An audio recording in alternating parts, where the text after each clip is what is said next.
හොඳයි දරුවනේ. අද අපි 9 වසරේ දරුවොත් එක්ක එයාලගේ දෙවනි පාඩම වල ද්විමේය සංඛ්‍යා වල ද්විමේය සංඛ්‍යා එකතු කිරීම කියන කොටසේ ද්විමේය සංඛ්‍යා එකතු කරද්දී ඔයාලට පොඩ්ඩක් මම හරි ලේසි ක්‍රමයක් කියලා දෙන්නයි අද හදන්නේ. ද්විමේය සංඛ්‍යා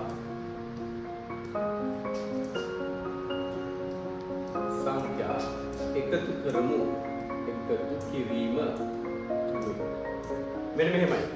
ද්විමේය සංඛ්‍යා කියනකොට මම ඉස්සෙල්ලා මුලින්ම කියන ද්විමේය සංඛ්‍යා කියන එක ඔයාලට හඳුන්වලා දෙන්න. සාමාන්‍යයෙන් 1 බිංදුව 1 1 බිංදුව මෙන්න මේ වගේ සංඛ්‍යාවක් එහෙම නැත්නම් ඉලක්කම් දෙකක් විතරක් භාවිතා කරමින් ලියන සංඛ්‍යා පද්ධතියක් තමයි මේ ද්විමේය සංඛ්‍යා කියලා කියන්නේ. ඉතින් මෙයාට ස්ථානීය අගය ඒ විදිහටම තියෙනවා. හරි. නමුත් මම ඔයාලට මේ වෙලාවේ ද්විමේය සංඛ්‍යා එකතු කිරීම කොටස විතරක් කියලා දෙන්නම්. ඒකෙදි මේ බලන්න. අපේ 10 පාදයේ සංඛ්‍යා අපි නිකමට බලමු 29ට මට එකතු කරන්න අවශ්‍යයි 21ක්. හරි. 29ට 21ක් එකතු කරන ක්‍රියාවලියේදී ඔයා දන්නවද වෙන දේ? මෙන්න මේ 9ට මෙන්න මේක එකතු වෙලා හැදෙන්නේ 10. හැබැයි කවදාවත් මෙතනින් 10 ලිව්වේ නැහෙනේ. අපි කරේ 9 බිංදුව එකක් ඉතුරුයි කියලා මෙහෙට සම්පූර්ණ එකක් ආවා. ඒ සම්පූර්ණ එකක් කියලා කියන්නේ 10 පාදෙදී 10 දෙනෙක්ට. ඔයා දන්නව එක ස්ථානයේ 10 දෙනෙක් පිරුණම ඒක 10 ස්ථානට යන්නේ එක ගොඩක් ලෙස. එයාලගේ පර්ෆෙක්ට් අවස්ථාව සම්පූර්ණ අවස්ථාව තමයි මේ 10 කියලා කියන්නේ. හැබැයි පොඩි ගැටලුවක් වෙනවා. ඔයා ද්විමේය සංඛ්‍යා එහෙම එකතු කරන්න ගියොත් ඔන්න ඔයාට පොඩි ගැටලුවකට මුහුණ දෙන්න වෙයි.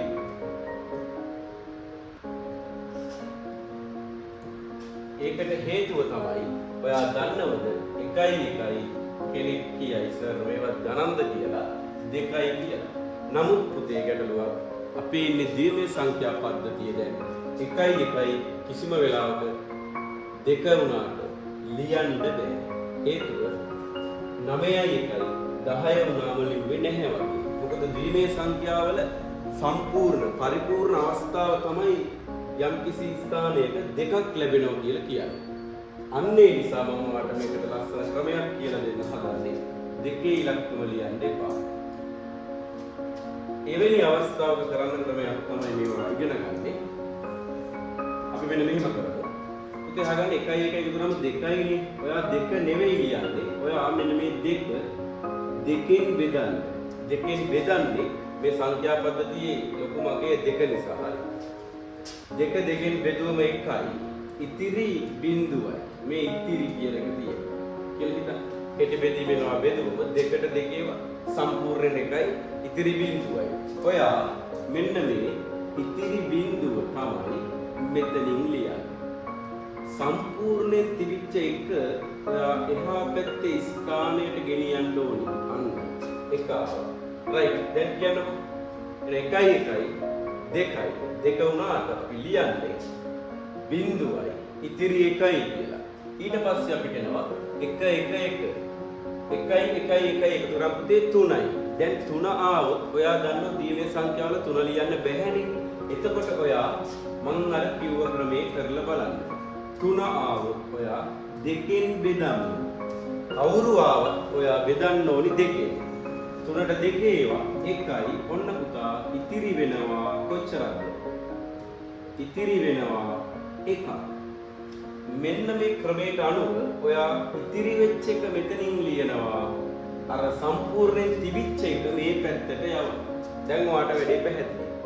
දැන් එහෙනම් කියන්නේ ආයි 1 2 આવොත් ඔයා ලියන්නේ බිංදුවයි මේ පැත්තට 1යි. නැවත 1 2 ඔයා ලියන්න ඕනි බිංදුවයි මෙහෙට 1යි. එහෙනම් ඔන්න ද්විමේය සංඛ්‍යාවල සංඛ්‍යා එකතු කරද්දී ඔයා හොඳ දෙයක් ඉගෙන ගත්තා. එයාලගේ පරිපූර්ණ අවස්ථාව කියලා කියන්නේ අපි 2ට 2 આવොත් බිංදුවයි 1යි. පැහැදිලිද? අපි තව උදාහරණයකින් මුණ ගැහෙමු. මේ බලන්න. කෙනෙකුට හදන්න අපහසු ගාන හිතා ගන්නවත් බැරි විදියට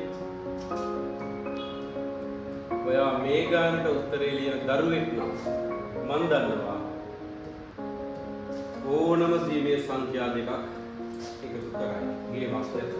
හරි. ඔන්න අපිට දැන් ලොකු ගානක් තියෙනවා.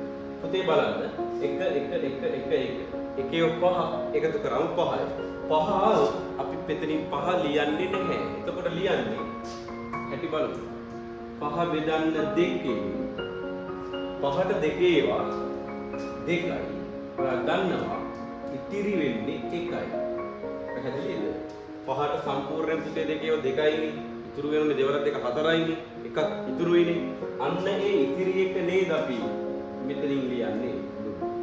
මේ පැත්තට මෙන්න මේ සම්පූර්ණ 2 දැන් යනවා. හරි. ඊට පස්සේ මෙතන 4යි ආපු 2යි 6ක් හැදෙනවා. 6 ආවොත් 2කින් බෙදන්න 6ට හරියටම 2 ඒවා 3ක් තියෙනවා. ඉතිරි වෙන්නේ බිංදුවයි. මේ ක්‍රමයට අනුව ඉතිරි බිංදුව මෙතනින් ලියුවා. අර සම්පූර්ණ 3 තමයි මෙතනින් ලියන්නේ. දැන් ඔයා 3යි නැවතත් එකතු වෙනවා. මේ ඔක්කොම 6යිනේ. 6 ආවොත් ඔයා තවත් බෙදලා බලන්න එපා.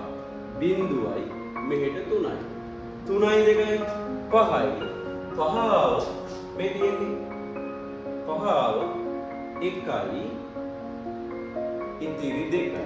ඔන්න දැන් නැවතත් 2යි 1යි එකතු කරා පුතේ 3යි. 3 ආවොත් 2කින් බෙදන්න 1යි ඉතිරි 1යි. 3 ආවොත් 1යි ඉතිරි 1යි. ඉතින් මේක යට කවුරුත් නැති නිසා නැවත එකක් ලියන්න. right. මෙතන සිංහලෙන් 2 කියලා පිළිතුරු ලියන්න. එහෙනම් ද්විමේය සංඛ්‍යා එකතු කරන්න හරිය ලේසිම ක්‍රමයක් අපි අද ඉගෙන ගත්තා. මොකද කරන්න ඕනේ? ඔයාට කවුරු ආව දෙකෙන් බෙදලා බලන්න පුතේ හරියටම කොච්චරක් තියෙද කීයක් ඉතුරු වෙනවද? ඒ ඉතිරි ගාන තමයි අදාළ තැන ස්ථානයේ යටින් ලියන්නේ. සම්පූර්ණ ගාන තමයි ඔයා එහා පැත්තට දෙන්නේ.